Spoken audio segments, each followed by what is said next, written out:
isang tao, kulong ka na habang buhay eh. Ito pa, on national TV, he was saying that, tapos in-execute nila Bato, nila Bongo, thousands died in the process. So, yan. Ngayon ng ICC, hindi rin yan basta-basta mag-file ka ng communication doon, then mag-issue sila ng warrant. No. Talagang very thorough yung kanilang investigation. Yung threshold nila ng evidence, napakataas, certainty of conviction. That's why it took them 8 years bago nag-issue ng warrant. Sa madaling salita, merong ebidensya silang nakuha kaya nag-issue ng warrant at kaya nakakulong si Duterte. Wag na wag niyong iisipin na inosente siya yung kaaawaan kasi hindi po santo si Duterte, siya ay kriminal, no? At yun ang dahilan kung ba't siya nakakulong. Hindi po natin prinaject yan ng politika lamang. Which obviously brings us to the next question, Senator. Thank you for that contextualization. Yung, Yan. eto na, medyo matagal na natin sinabi, pero last time na we turned right. So ang narinig ko is, you're expecting early next year, yung kila, not only Bato, but you're expecting even Bongo potentially facing a warrant of arrest? Okay. Si Bato, gumugulong na yung sa kanya. Latest na is yung early next year. Latest na yung early next year. It may happen towards the end of the year. Yung kay Bato. Okay? So, from first quarter of next year. Yung kay Albayalde, hindi pa sure kung magpa-prosper. Senator, pwede ulitin yung part, medyo naghang. Siguro hindi natuwa yung mga DDS. So, ano yung, anong quarterly projections natin kay Bato, Bongo, and Albayalde? And whether the Garma factor will be important also here. Okay. So, si Bato, ano na to, is just a waiting game sa kanya. Ang tansya ko rito, baka towards the end of the year or early next year, mga February, mga ganon. So, kumaga, ano na yan, waiting game na yan. Yung kay Bongo, um, first quarter next year. It won't come any sooner than that. Yung kay Albayalde, hindi pa sure kung magpo-progression o hindi. And Aguirre? What about Aguirre? Wala si Aguirre. Um, hindi ko mo kasi nakasulat siya doon sa mga mga documents ng ICC. It doesn't mean na siya na isasama siya kasi maraming na list down doon eh. 30 plus personalities 'yon. Senior officials of government tapos yung mga senior officials ng PNP. Personally, gusto natin masama yan, pati si Sara. Pero nga, ang ICC, mataas yung kanilang threshold sa evidence bago nila Yeah. simulan yung proseso ng pag-issue ng warrant. So, hindi kasama si Aguirre, hindi kasama si Sara Duterte, unfortunately. Okay. So clearly that takes us to the situation in the Senate right now. As we speak, Senator Trillanes, this is the institution you're Yes. very familiar with. Marami kang napagdaalan nung time na senador ka. And of course, one of the most memorable moment is yung basically the institution stood by you when Senator Soto was last Senate president. What is your read of his Senate presidency so far? And what is your read of these rumors of a counter coup? Kasi we want to talk about the bigger coup rumors na si Ronald Llamas has been feeding on and feeding off. But before we go to the bigger destabilization discussions, kamusta yung kalagayan ng Senado? What do you see is the way forward? Kasi many believe that even though Senator Lacson was right to mention some of the corruption issues, etc., medyo naging shotgun masyado yung approach niya, and that may have backfired. And then you have that case with Senator Risa whereby dahil hindi siguro hindi inexplain din kasi ni Lacson may amendment, iba yan dun sa insertions, iba yan dun sa mga BICAM na kalokohan na nangyari, but because parang any insertion is being demonized or even amendment is being demonized, when Senator Trillanes basically said lahat may insertions dati, now what you see is parang may black ops na kay Riza Hontiveros also, no? Senator Riza, oh ito rin may insertion din yan. What is your read of that situation and also on this Riza Hontiveros issue? Richard, before I get to that, yung Please. Garma issue, hindi ko lang na Oo ano, nga pala, yeah, hindi ko lang Garma, Garma. na-address Yes, yun. please, please. Yung kay Garma, she's in a safer place now and she will testify against Duterte and Bongo. At ito, very critical yung kanyang magiging testimonya kasi insider talaga siya. She is basically a Las Cañas at the national level. Si Las Cañas, what is an insider dun sa Davao death squad, pero she was there during the formation of the national death squad. So very critical yung testimony niya. Ngayon, doon sa Senate, first kay Senate President Soto, makikita nyo because of his experience, ano siya, level-headed siya. Ang concern niya is about the stability of the institutions, 'di ba? Kaya yun yung trust. Ngayon pa lang nagno-normalize kahit papaano, 'di ba? Yung even the proceedings dati parang ano na it's free flowing na wala nang order, pero ito nagkakaroon ng order. And I think you are accurate when you said that naging shotgun yung investigation. Um, ang okay naman yon kasi talagang, sige, para lang makita kung gaano kalalim, gaano kalawak. But, nandito na tayo sa ano, kasi parang slippery slope yun eh. Kasi pwedeng masyadong magkaroon ng lynch mob mentality yung public na tipong will start burning down the whole Yeah, it's like burn down the government. whole house. Yeah, burn down the whole house. Yeah.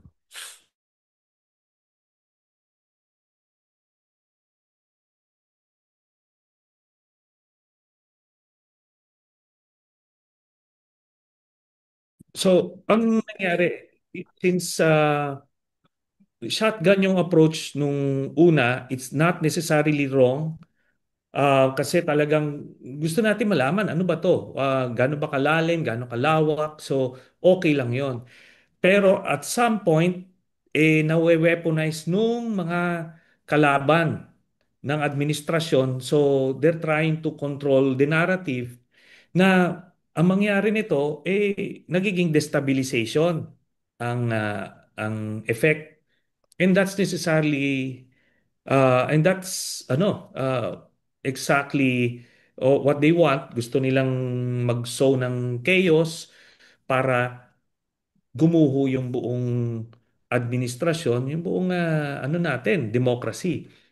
So, for some, parang sige, parang kung sinong may kasalanan, kung lahat, di sige, parang reset. In theory, okay yan.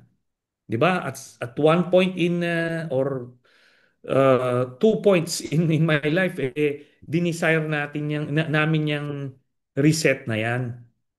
Pero talagang ano siya, very, very complicated yan. Kasi hindi mo pa predict yung what happens next. Yung post-operation scenario, hindi mo mapipredict. Pandora's box yan. Yeah. Baka mangyari nito, biglang pag sa sobrang gulo, yung Mindanao magsisid, yung Cebu magsisid, yung Ilocos, kumbaga, ano to, mahirap i-control. So, kaya dahan-dahan tayo. Maganda, sige muna, parang call for sobriety muna. Let's step back a bit. Iayusin muna natin. Besides, meron ng ICI. Yung ICI, mas thorough yung kanilang investigation kasi may SGV member pa nga dyan. So talagang nitty-gritty to. And that can be boring kung isi-stream nila or may televised siya. Pag televised kasi siya, ang mangyayari nito, um, makakaapekto sa performance nila sa magiging madadala sila kung saan gusto ng public. Whereas, kunyari, parang yung deliberation sa Supreme Court, bakit hindi ba natin tinetelevise yun? Para freely they can say what they want to say, kung ano bang, without external pressure. or external stimuli. Parang hindi sila performative. Kumbaga, talagang kung anong dapat. Ganon din dito. Kailangan lang natin maging patient. Pwede naman kasi magkaroon ng weekly um, press briefings para malalabas nila, ma-inform yung publiko. Pero this time, mas ano na, um, mas systematic yung approach. Yun naman yon. So pwede na mag-step back yung Senate. Yung Senate naman, ando dun yun. Especially under nung kay Senator Lacson na, nabigyan ng information yung publiko when hindi pa na-form yung ICI. Yung may vacuum pa, so napunuan naman yon. Pero since nandito na yung ICI, uh, running na siya after 2 weeks, so pwede na mag-step back. Tama lang. And yun nga, you'll have to credit that dun sa ano ni Senator experience ni Senator Soto, Senate President Soto, and ni Senator Lacson kasi sila yung mga seniors diyan kahit papaano ma-steer nila into the right direction. Pero si Senator Soto nararamdaman niya yung pulso din ng mga ano niya, ng mga kasama niya, 'di ba? So, 'yon. Now, let's go to Senator Risa. Alam niyo ang bottom line dito, nangurakot ba si Senator Risa o hindi? Na-mention ba siya ng mga witnesses na eto sige nito, nabigyan ko ng pera, ganun? Wala. Doon na lang tayo tumingin kasi yung mga nuances ng amendments, insertion, magulo yan. Kasi alam nyo, sa budget deliberation at hindi lang yon, even sa legislative process, merong period of amendments. Meron talagang, pag nakita mong, teka, sobra yata dyan o kulang dyan, kunyari, remember nung ginawa nilang 1 peso yung pondo ng CHR, Si Marcoleta. remember that time? Oh, ni-restore. Yes, oh. Yung karoon ng amendment, ni-restore. Oh, may amendment ako, ni-restore ko yung pondo ng CHR. Pero dito sa lynch mob, cancel culture mindset that we have right now, parang, hindi, may amendment ka. Regardless whether ni-restore mo yung CHR budget o hindi, parang kailangan ka na i-crucify. Hindi. Ang kailangan nating bitayin, ika nga, yung nangungurakot, 'di ba? Hindi yung nagtutuwid nung budget through amendments. At iba ang amendment sa insertion. Yung amendment is part of the legislative process after the period of interpellation. Period of amendment yan. Yan ay yung mga institutional amendments. Kunyari ako, advocate ako ng yung sa AFP, welfare, o naglagay ako ng mga barak sa lahat ng divisions ng army, lahat ng major bases including the Navy, the Air Force. Nalagay ko 'yun. 'Yun yung advocacy ko kasi nakita ko kailangan. Tapos may sobra doon sa iba. 'Yun. Pero kumuha ba ako ng pera doon sa mga 'yun? Hindi. Or my Ghost At ang Project pa. Or my Ghost Project. Yes. Oh, ang proof diyan kasi for 6 years ni Duterte, sa galit niya sa akin, inusisa nila lahat 'yan. Pero wala naman sila nakita. Alam nila that I don't touch those kumaga advocacy projects. Ganon din kay Senator Risa. Yan, siya yung champion nung sa PhilHealth, 'di ba? Kaya nga nung tinanggal yung sa PhilHealth budget, she voted no. She voted no na nga eh. Tapos, bottom line, meron ba na district engineer dyan o kung sino, contractor nagsabi na binigyan ko si Senator Risa ng pera? Wala. So, kumaga, ano na tayo, let's step back a bit. Anuhin natin yung cancel culture mindset na yan na parang, ito, lahat kayo. No, hindi lahat. Medyo merong witch hunt matino. na nga siya eh. Medyo witch hunt na nga siya. But Senator, what do you think of yun, the Anthony Precisely. Taberna? Anthony Taberna, um, parang singling out Risa. I mean, and then, I am not sure he really explained yung difference ng amendments, sa insertion, sa BICAM, yung mga ganun. Anong basa mo sa mga ganyan na journalism? Maliwanag naman na special project yon, di ba? May 24 senators doon. Bakit siningle out si Risa? Tapos, bakit yung iba, ini-mention, wala? Ano yan? That's ang tawag dyan special operations, no? So ngayon, itong kay Senator Risa, pag tinignan mo, anong basis ni Anthony Taberna? Meron bang official document na nagsabi na merong insertion? Kaya alam mo, ako I'm encouraging itong sina Senator Risa na kasuhan itong mga ito para magtanda kasi hindi pwedeng you will just say those things, ang basis mo o ano man, kung sino man nagbigay sa'yo ng papel o sino nagbulong sa'yo, then expect to get away with it. Maganda kasi nito, pagka kinasuhan siya, di hard put ngayon itong sina Anthony Taberna to produce kung meron kang official document diyan. Otherwise, kailangan magtanda.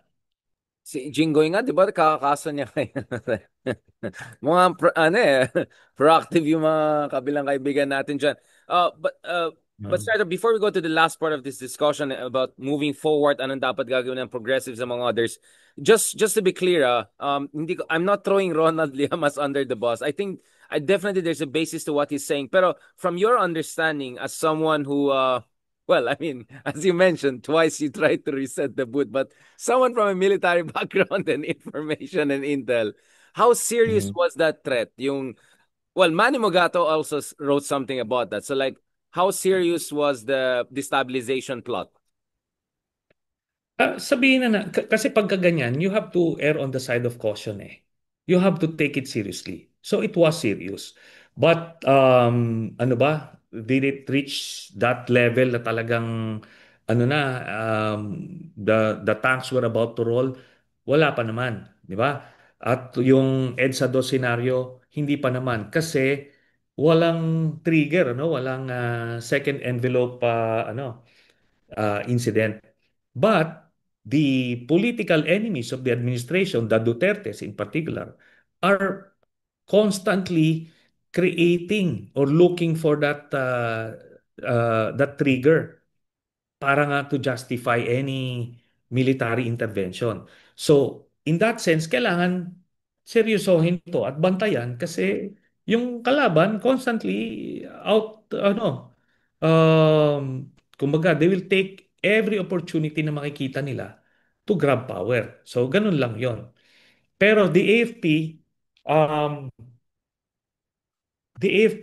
masasabi natin, the leadership, ikakategorize natin, the AFP leadership, ano sila, no? They are very much loyal to the Constitution, the chain of command. They're trying to mute out the the static or the political um, issues. Pero yung mid-ranking hanggang junior officers, ano sila, focus sila sa trabaho nila. They will follow the chain of command and they're free to express yung kanilang opinion. Pero kailangan may linya yan. If they start to express political views, ano yan, bawal yon, di ba? Bawal yon. But by and large, ano siya, stable ang sa AFP. Walang recruitment na nangyayari sa mid-ranking and junior officers. Kasi nung panahon namin, that's what we did. Ano? Doon kami nag-recruit.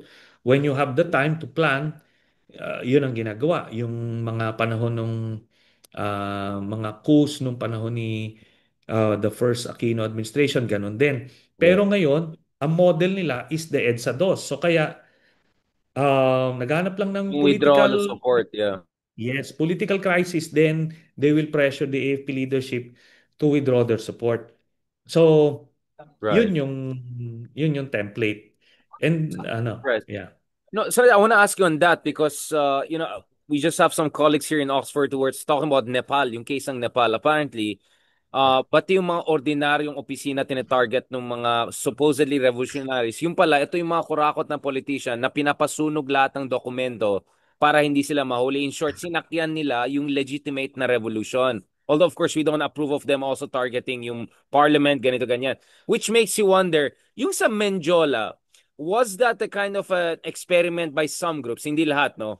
To see whether they could weaponize this to create chaos, to distract from them. I'm not saying mga contractors, I'm not saying mga kurakot ng politicians, but that is a scenario we cannot discount, di ba? Yes, that's precisely what happened. No, maraming nung pinaplano yung Luneta rally, maraming may gusto na sumakay doon at i-hijack yung yung rally para maging ouster call. Kaso the organizers were able to preempt that. Eventually, may humiwalay no doon sa People Power Monument.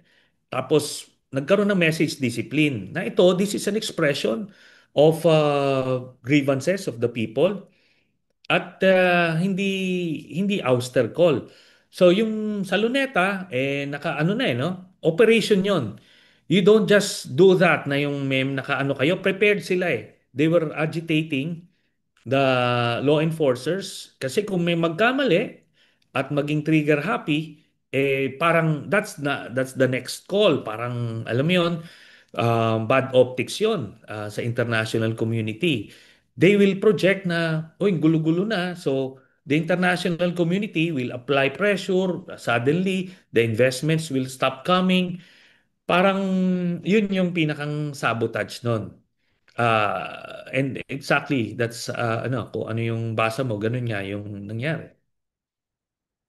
We're going to the last part, but I just want to mention, I just wonder, is Remulla as the ombudsman potentially the game changer to kind of de-escalate the situation? Kasi ano na, nagiging sarsuela na. She's attacking Romualdez, pinapasapi na yung Congress, next thing you know. Like that was getting out of control. Pero ngayon parang nagda-die down yung tension potentially and baka Deus Ex Machina yung ombudsman. I mean, do you see that as a potential way to bring down tensions? Before we talk about ano naman ang gagawin sana ng mga kasama natin ng mga progressives na neither team kadiliman nor kasamaan. Well, ordinarily, kung under normal conditions, kumbaga kung ano lang ito, spontaneous lang ito, magde-de-escalate. Pero kasi, as I mentioned, merong interested parties dito to want to sow chaos, ano? Kaya hindi to magde-de-escalate just because we have a new ombudsman.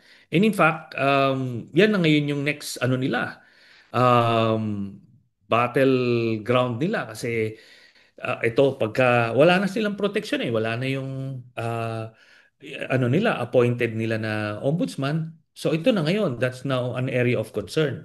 So baka mas meron silang motivation to sow chaos kasi yan na iba yon.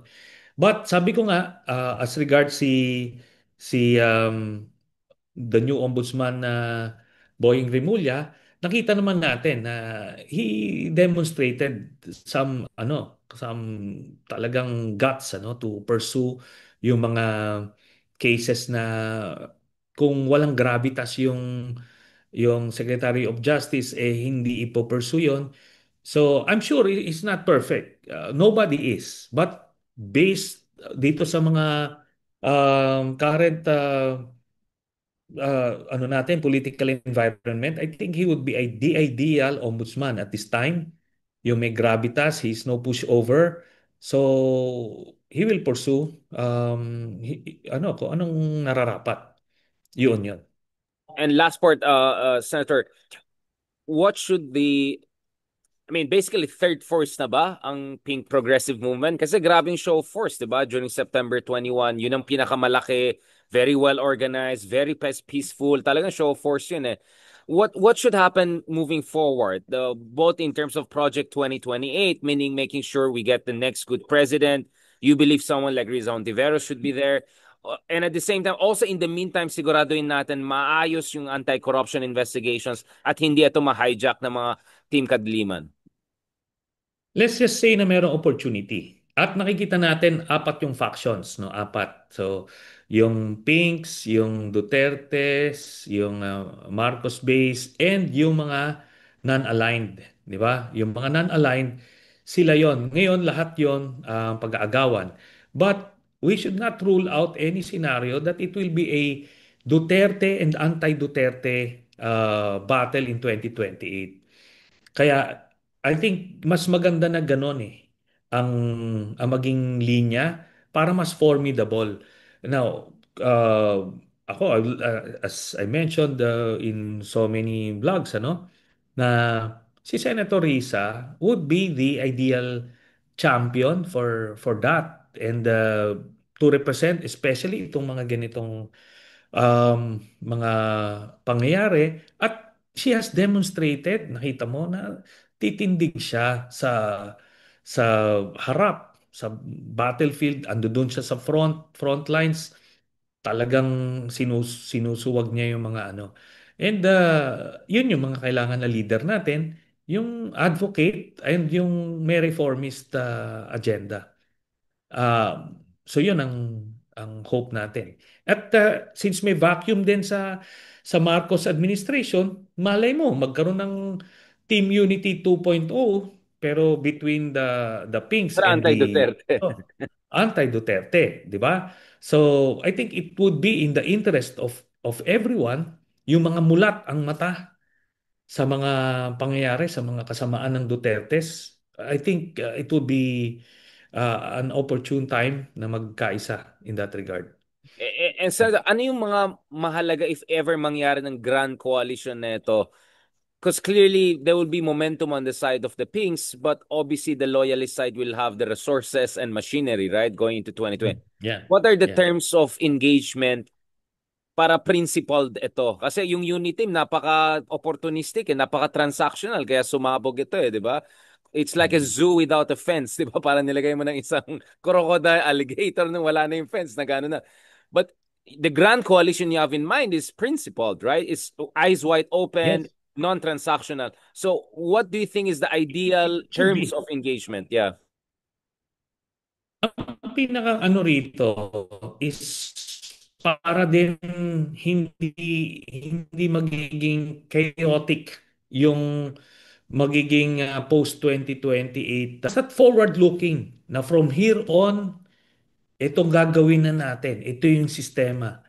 Kumbaga, yung singilan, mga past, mga ano man, historical, importante yun for some, but in the interest ng survival ng ating demokrasya, ang prioritize natin yung moving forward, how we strengthen the institutions, how we make sure na hindi na mangyari itong mga nakawan na to, at yung mga maayos na public servants ang mahalal. So, yun yung importante. I think may mga templates na dyan eh. Di ba? For example, yung peace talks with, let's say, the MILF. Parang Interesting. forgive and forget yun eh. Kahit sabihin, oh, ang daming namatay na sundalo nung panahon na yun, oh, ang daming wala nang singilan kasi kung magsingilan tayo doon, we cannot move forward. So, i-ano natin yon, importante yon. Let's just find ways kung paano yung reparations for both sides. Then, we move forward. Ganon din dito. Kailangan ganon yung mindset na forward-looking tayo, aayusin natin institutions together. So even the Dutertes, hindi sila mananabutahe from the get-go knowing na ano sila. Siyempre, meron yung mga nakabinbin na, hindi naman pwede arborin yun. Di ba? Yung mga gumugulong na yung hustisya, yun na yun. Pero yung magfa-fault find tayo from the start, mahirap yun. Hihilain tayo ng pababa kasi talagang sadly, ano na medyo ano na, uh, kumbaga talagang predominant or prevalent, Hi. endemic ang corruption. Yes, Senator. Thank you so much, Senator. On that very constructive note, I always love it when we are in our constructive note. Thank you so much, Senator. So many people have missed you. We're so glad to see you back. I mean, you were always in action, but back in action in the public, back in the country. So kami ni Ronald, nami-miss ka namin eh. So happy to have you back, Senator Trillanes, and looking forward to more of this discussion and to continue this constructive mode of discussion over very contentious issue. Yes, Maraming yes. salamat, Yeah. Senator. God bless. Mabuhay ka. Maraming Ingat ka. salamat. And talk to you soon. God bless.